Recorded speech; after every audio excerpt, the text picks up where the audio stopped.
ဒီကကျတော့ကျွန်တော်တို့အများဆိုင်ဟာစလင်းဦးထေးကြီးကိုယ်တိုင်ရေးဆက်ဒီကုန်းပေးထားတယ်ဟုတ်တယ် DADE Day ဆိုတဲ့ချင်းလေးနဲ့ကျွန်တော်ရဲ့ချစ်ဆုံးနေတယ်လိုင်းသားရမှာ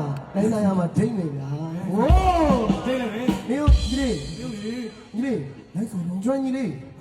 ကိုရလေချစ်ဆုံးနေတယ်သူဆုံးမယ်ကြီးလေးဟိုဆိုကြည့်လေဆိုကြည့်စေရမိုးနဲ့တွေ့မယ်ဆို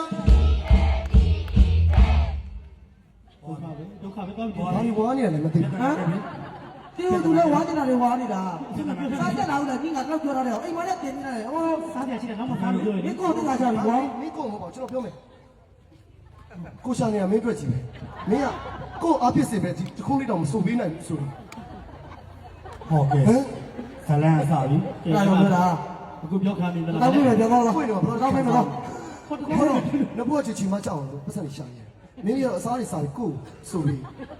သူလီ ဟဲ့ဟိုဘက်